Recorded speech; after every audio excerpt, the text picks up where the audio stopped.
I'm so excited for this talk today.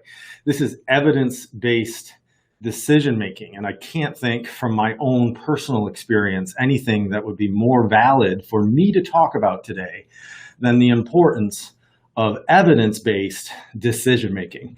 And it's going to be fun, and it's going to be controversial, and I'm excited to share it with you. So I want to start out just by watching an ad, and this one is from E-Trade. And as it starts, we'll just all watch this, and then I want to ask you a question after it's over. Here we go. First up is this exquisite bowl of French onion dip. I'm going to start the bidding at $5. Thank you, sir. Looking for $6. $6 over there. Do I hear $7? $7 in the front. $7 going once, going twice. Sold to the onion lover in the front row. Next up is lot number 17, a spinach and artichoke dip, beautifully set in a hollowed out loaf of sourdough bread. Don't get mad, get E-Trade and get more than just trading, investing, banking, guidance. It seems pretty innocuous. Actually, it seems like it might be attempting to make a point on inclusivity with every person in that room that's being represented. But I want to ask you a question. I'm interested in your opinion. Is that ad racist?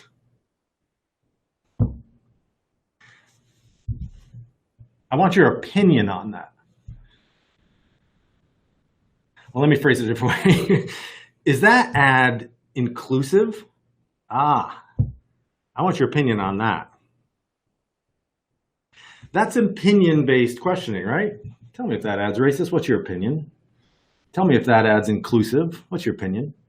If you're interested in making sure that your ads do not reinforce implicit racial bias, or if you're interested in your ads making people more inclusive, will this kind of opinion give you the evidence you need?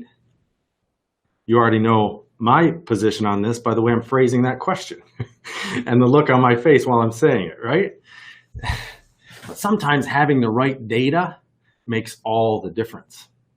If you have scientific evidence of the efficacy of your advertising, you don't have to rely on opinions. Yet, data from non-experts pointing at faces is what many brands still use today to make marketing decisions. How did this ad make you feel? Well, let me point it out. Oh, it's that. That's an opinion. It's not the actual impact of the ad. It's the impact of the ad on an opinion expressed to you in a survey. So I'm going to talk about the difference between experimental design versus opinion polling, and it contrasts experimental design to measures themselves. So in opinion polling, if you think about the history of our industry, we got off to a really good start. We leveraged scientific sampling theory and the central limit theorem to produce representative samples of our populations of interest in opinion polling for politics. And we're able to project those opinions out to the larger population and understand what people said they were going to do in the ballot booth. That was a really good start because it was based in statistical theory, the central limit theorem, for example. But that is only one part of having a valid design. You have to have appropriate sampling. But if you're using sampling and then simply asking people their opinions, you have representative samples of people's opinions. The difference between that and experimental design, just to remind everybody, is test versus control. So you have one cell, for example, that doesn't get exposed to your treatment, another cell that gets exposed to your treatment. You match those samples on all your characteristics, and then you look at the difference between those two groups to see if your treatment, the only difference between those two groups, actually had an effect on your measure of interest. That's experimental design. It's a long way of saying that, but you can see how it's very different from opinion polling. You still want to use representative sampling. You still have to focus on the central limit theorem to make sure you can project out to your broader populations. But the difference is you don't have representative samples of people's opinions. You have representative evidence of the efficacy or inefficacy of your treatment. So scientific evidence comes from experimental design. And once we get into experimental design, you can use a lot of different measures. For example, you could design a really good experiment, test versus control, and you show one group an ad. You show one group an ad, that's your test group. You show the other group a non-competitive ad, that's your control. And you measure their attitudes or likelihood to purchase a particular brand, for example. You do it in the control group, how likely are you to purchase this brand? You do it in the test group, how likely are you to purchase this brand? And you look at the difference between those two, you actually have causal evidence of the influence of that ad or that treatment, or whatever it is that your intervention is.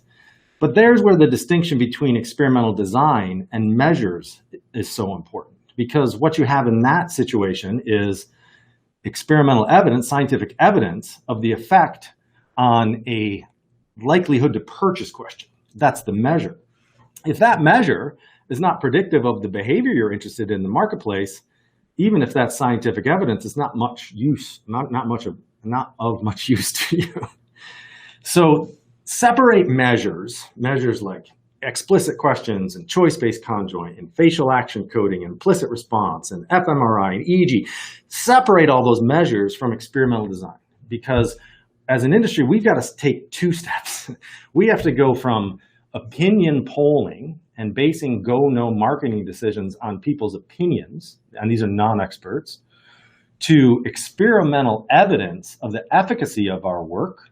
And then once we get there, we need to take another step, which is make sure the measures in our experimental designs are the most accurate, reliable, and sensitive measures, so we can actually capture what we're trying to capture. So I'm going to introduce two measures to you. This is not experimental design. These are just measures in and of themselves. And then we'll show you how they're incorporated in experimental design. Sentient Prime, if some of you have been watching IIeX for a few years, you've seen this software before. It is an implicit research platform. I'm going to show you 3 examples of how this works on the next slide. And in those examples, you're going to see different applications. So this is a priming and response time methodology, and we'll show how it works in these videos. So imagine yourself in a study. We've asked you some questions, and now we ask you to participate in this brief exercise that will tell us how you feel about brands, or candidates, or perhaps other groups of people. In this exercise, as I play each of these, I see a little chime there everybody can hear.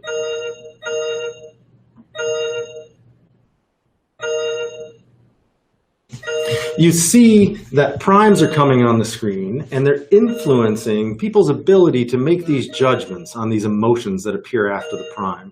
So for example, if you're in an exercise like this, where you've got political candidates, and you see that they are appearing on the screen, and your task is to sort emotions into positive and negative categories, the way that you implicitly feel about that candidate is going to influence your ability to make those judgments. This is implicit research. This is priming and response time. If you see Donald Trump and then you see anxiety, and that's consistent with your feelings, you'll make that judgment more quickly. If you see Donald Trump and then you see pride, you will sort pride into the positive category more quickly. And that tells us how you feel about those candidates without asking you any explicit questions. I'm going to come back to this later in the presentation, as you'll see how this is applied not just to political candidates and brands, but also how you can measure implicit attitudes towards groups of people. The other technology or measure that we're going to be emphasizing today is facial action coding. And facial action coding is a measurement of muscle movement in the face and in the body in response to stimulus. This is webcam based, and it's scaled across the globe, implemented through laptops and desktops via webcam. This will tell us the percentage of viewers of an ad that are expressing an emotional response at any given second during the experience. And this, for those of you who haven't been exposed to facial coding of emotion before, this probably sounds really cool, like a globally scaled emotion measurement tool that can tell me how people are feeling second by second. Yes, it is very, very cool. But for those of you who are actually know this and who are potentially skeptics of facial action coding, I would ask you to do what I did, which was, as an initial skeptic, look at the evidence. And a key component of that, looking at the evidence, is understanding the crux of the argument against facial action coding, which is that, you know, a face pulled out of context may or may not express the emotion that you think it does. But there's a key clause in that phrase. It's pulled out of context. In media testing, we know the context. In fact, we know the exact context. It's a webcam and it's a presentation of our ad. And so within that context, suddenly the facial action coding data becomes a lot more easily interpreted. And as you're going to see in these examples, very, very valuable. We're going to start with Trump and Pence, a political ad. And what we're going to show you is a 24-hour ad test. We're talking about automated behavioral science. We're not asking people's opinions of this ad. We're not interested in people's opinions of this ad. What we're interested in is how this ad makes people feel about the candidate. And we want to understand which moments of the ad are related to that change in feeling. So let's take a look at it before we run through it. I'm Donald Trump, and I approve this message. My administration will take all necessary steps to safeguard our citizens from this threat. Hysterical xenophobia. Be giving Americans a false sense. Is it accurate that if these steps had not been put in place, it could have been 2 million people dead here in the United States? Yes. No matter how hard they try to stop us, they can't. We built the greatest economy the world has ever seen, and we're going to do it again. Together, we're beating back the invisible enemy. What the federal government did was a phenomenal accomplishment. Through it all, the world has witnessed the unyielding resolve of our incredible American people. Promise made, promise kept. And I'm fighting for you, and I love doing it with everything that I have. And you know that. With the grace of God, we will win this war, and we will win this war quickly. And we will make America great again. Well, I don't know about you, but if you're like anybody in the sample that we have for that study, some of you are really angry and some of you are really feeling good. That particular ad has an influence on perceptions of Donald Trump, and in a good way. And let me show you the experimental, the scientific evidence of that.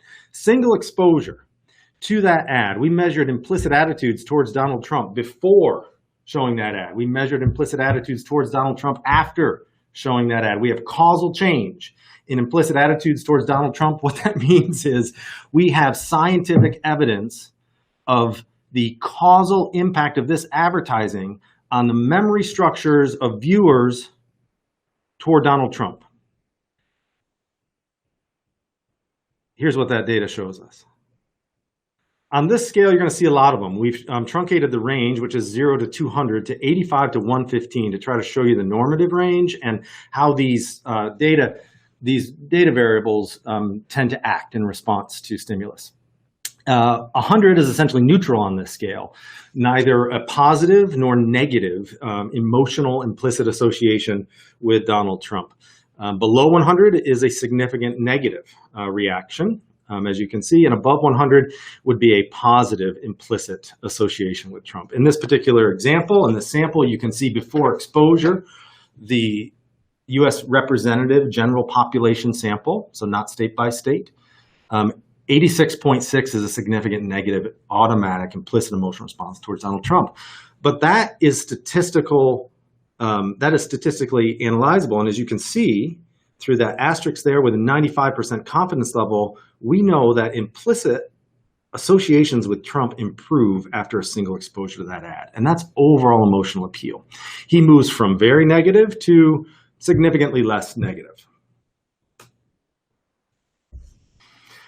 We also measure changes in attribute associations, pre-post, causal change in automatic associations with, in this case, a candidate. And if there was something here that was significant, we would flag it. As you can see here, the ad does a good job of maintaining strong, significant associations of leader and strong with President Trump, and doesn't significantly move the associations on caring and safe. But note, the control condition is actually like a brand tracker. Those are significantly negative, not associated with Trump, caring and safe. So what can you do with that data? Once you have that data, causal change in attitudes towards a candidate, can you do anything with it? What you have right there is the influence of your ad. It's not an opinion. I didn't ask these people, did this ad make you more likely to vote for Trump? I didn't even use a measure like likelihood to vote for Trump and look at causal change in that. We looked at causal change in implicit appeal of the candidate. So it's a non-conscious measure. Once you have that causal change, what can you do with the facial action coding data? Well, since you have the data on the same people, the same individuals, because this is the single platform, sentient prime and sentient expression, you can cut your data in real time according to the causal change variable.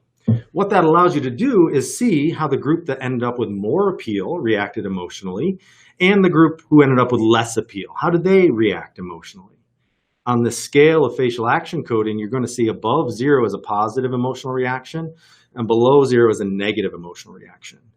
What you want to look at when you're watching this is relative change. And you don't want to look necessarily at the peaks with facial coding, but rather you want to look for the inciting moments of change. You're going to see one right here at the beginning among two different groups of people. The solid line are the people who have more implicit appeal for President Trump after watching this ad. And that's their emotional experience. The dotted line represents the facial action coding data of the people who have less appeal for Trump after watching this ad. If you're still with me, look for moments where these lines deviate. That tells you the most emotional and most important moments of the ad. I'm Donald Trump, and I approve this message. Right there. I'm sorry, I got to pause there. For the skeptics, I got to pause there. Just evidence-based decision-making, and on my own part, on why to include facial action coding as part of our practice, evidence convinced me. Look at this one.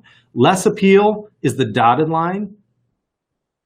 The solid line is more appeal for Donald Trump after watching the ad. What's being said at the moment where those 2 points diverge?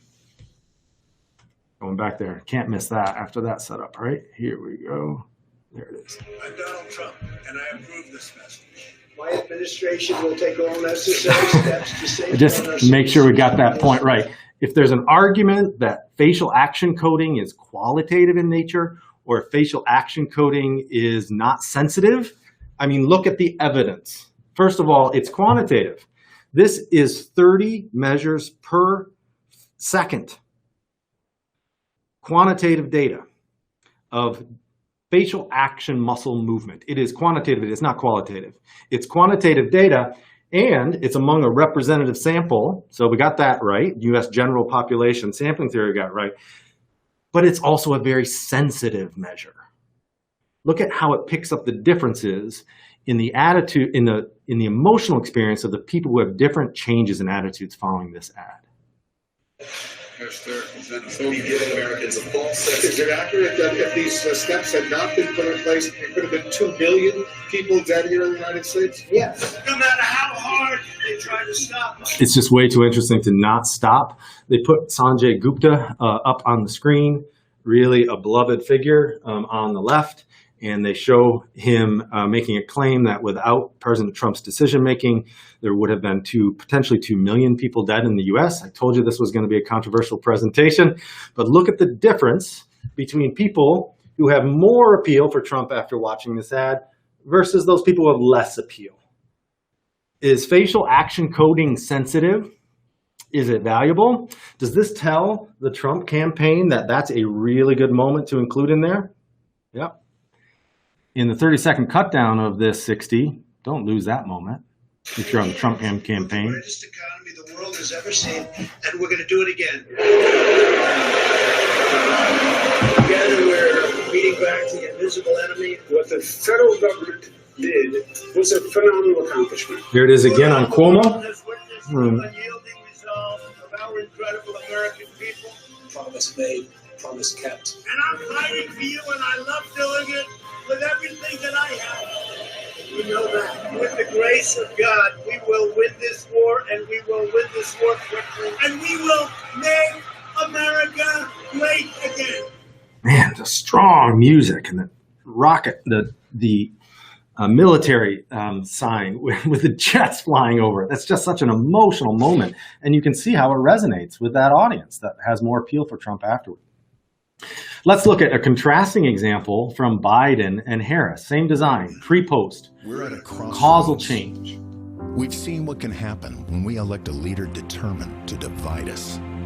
As president, Joe Biden will forge a new path by growing an economy that works for working families, getting small businesses back on their feet, and expanding access to affordable health care. Joe Biden will lead us on the path forward, paved with opportunity for us all.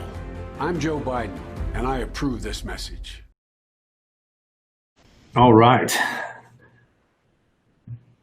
What's the implicit impact of exposure to that ad? Similar to the exposure to the Trump ad. Biden's base is actually negative at 91.7. I don't mean his base. I mean his baseline, his control is negative at 91.7 in that control group. After a single exposure to that ad, we have causal scientific evidence that this improves the implicit emotional appeal of Joe Biden. Keep running that ad.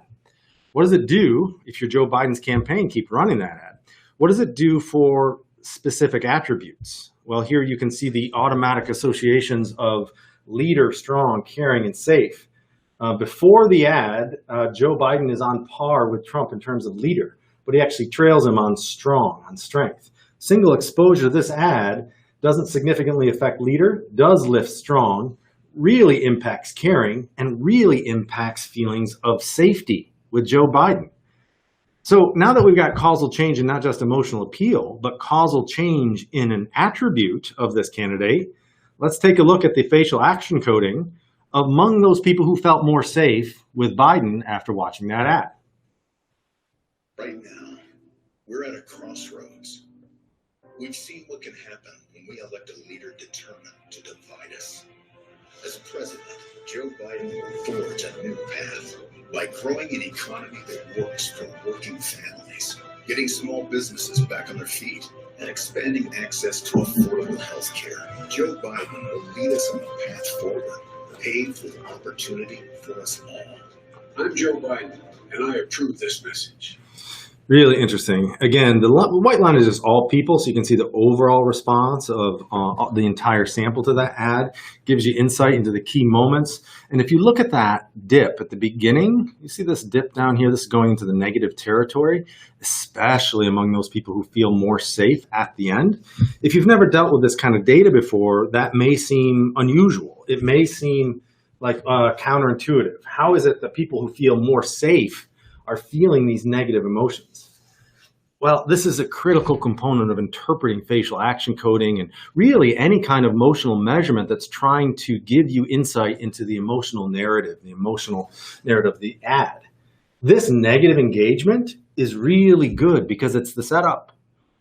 It's painting the picture for his audience of a current situation. And what happens? Who comes in as the hero to that situation? The brand, of course, right? We elect a leader determined to divide us. Here we go. As president. Bango. So there you see the mood changes, the music changes, the light changes. What happens to the emotion among those people who feel more safe? Oh, it becomes positive. So this isn't qualitative data. This is quantitative representative data that can be used to determine how the emotional experience of your ad is related to causal change in attitudes towards your brand. And now I've started to talk about brand. And so as we get into, I talk about brand relative to candidates, but I want to make sure that we emphasize that I'm talking about political decision-making here relative to ad testing.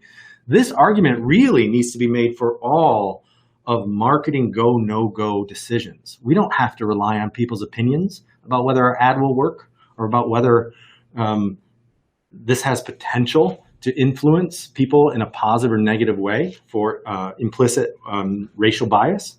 We actually can test experimentally, scientifically, those things. So if we come back to where we began on E-Trade, I asked you a difficult question if this trade was racist. Well, first of all, let's first tackle whether it's even good for the brand. That particular ad, here are the automatic associations. You can see how polarizing political candidates are relative to brands. Brands are just very positive in general, right? Even E-Trade. But after a single exposure to buying on the dips, associations of smart with E-Trade go down, associations with trusted with E-Trade go down, and they don't influence associations of authentic. Why? Why? It's a funny ad, right? It's a funny ad. It seems to be like it's trying to be inclusive. Well, if you think about how associations form in the mind, it's about the pairing of concepts. And this ad spends 25 seconds depicting people not being smart, and then pairs the brand with that association forming experience. Not surprisingly, the brand is perceived as less smart after a single viewing. But I want to take that one step further and ask this question. I want to ask this question to the industry.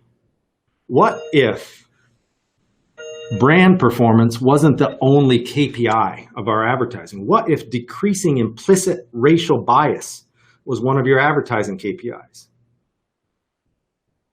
If you were trying to understand whether your ad truly reduces or reinforces racial bias, which of the following two would you choose?